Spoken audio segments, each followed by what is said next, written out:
আমি মোহাম্মদ রিয়াসুল রাকিব আসন্ন যশোর নির্বাচন 2025 ঐক্যবদ্ধ নির্ভীক জোবেন প্যানেল থেকে আমি পাঠাগার ও সেমিনার সম্পাদক পদে প্রতিদ্বন্দ্বিতা করছি। পাঠাগার ও সেমিনার নিয়ে আমি ইতিমধ্যে লাইব্রেরিতে ভিজিট করেছি, শিক্ষার্থীদের সাথে কথা বলেছি, তাদের সমস্যাগুলো সমাধানের জন্য আমি আমার ইশতেহার রেডি করেছি। তার মধ্যে প্রধান যে সমস্যাগুলো রয়েছে তার মধ্যে উল্লেখযোগ্য হলো আসন সংকট, শিক্ষার্থীদের পর্যাপ্ত পরিমাণ আসন নেই পাঠাগারে বসে পড়ার জন্য, এবং দ্বিতীয়ত হলো সাউন্ডের যে সমস্যা, উন্মুক্ত লাইব্রেরিতে সাউন্ড পলিউশন হয়, তার জন্য কিভাবে সাউন্ড প্রুফ জানালার ব্যবস্থা করা যায়, শিক্ষার্থীদের আসন কিভাবে বৃদ্ধি করা যায় পড়াশোনার জন্য, এই দুইটা বিষয় খুবই গুরুত্বপূর্ণ। এবং মেয়েদের যে ওয়াশরুমের সমস্যা রয়েছে, উন্মুক্ত লাইব্রেরিতে যে সকল মেয়েরা পড়াশোনা করে তাদেরকে দেখা যায় প্রায় সময় মসজিদের ওয়াশরুম ইউজ করতে হয়, যাতে তারা খুবই বিব্রত অবস্থায় পড়ে। তাদের জন্য ওয়াশরুম নির্ধারিত করা এটা একটা বিষয় রয়েছে। এবং আমি মনে করি দেশসারা যারা স্কলার রয়েছে তাদেরকে এনে যদি আমরা প্রতি মাসে একটা সেমিনার করতে পারি, যার মাধ্যমে শিক্ষার্থীরা খুবই উপকৃত হবে, তার জন্য প্রতি মাসে একটি সেমিনার করা যেতে পারে।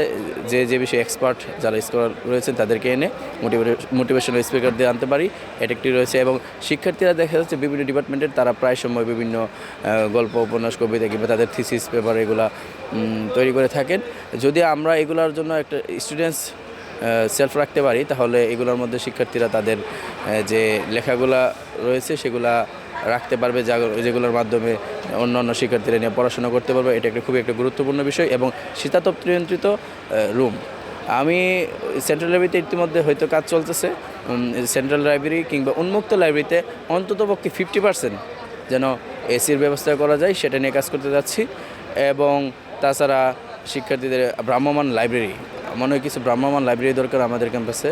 এই ভ্রাম্যমাণ লাইব্রেরিগুলো আমরা সংযুক্ত করব। এবং ইন্টারনেটের অসুবিধা রয়েছে, ইন্টারনেট যেন পর্যাপ্ত পরিমাণে পাওয়া যায় সেগুলোর ব্যবস্থা। এবং পত্রিকা, এখনও পর্যাপ্ত পরিমাণ পত্রিকা পাওয়া যাচ্ছে না সেন্ট্রাল লাইব্রেরি কিংবা উন্মুক্ত লাইব্রেরিগুলোতে। আমি মনে করি যেগুলো খুব ভালো সংবাদ মাধ্যম রয়েছে তাদের পত্রিকা আমরা প্রতিদিনই খুব বেশি সংখ্যক রাখতে পারি, যেগুলোর মাধ্যমে শিক্ষার্থীরা উপকৃত হবে। তাছাড়া জব সিলেকশন কিংবা জব সলভের যে বইগুলো রয়েছে, IELTS, জিমেট, এইসব ধরনের বই আমরা পাঠাগারে সংযুক্ত করতে পারি। এবং এখনও আরেকটা বিষয়, যে বিভিন্ন ডিপার্টমেন্টে এখনও পর্যাপ্ত পরিমাণ যে লাইব্রেরির যে সুবিধা থাকার দরকার সেগুলো নেই। আমরা দেখতে পেরেছি যে অনেকগুলো ডিপার্টমেন্ট, 3-4টা ডিপার্টমেন্ট তাদের লাইব্রেরি আসলে নেই বললেই চলে। তো সেগুলোকে কীভাবে লাইব্রেরি সংযুক্ত করা যায় সেটা নিয়ে কাজ করব।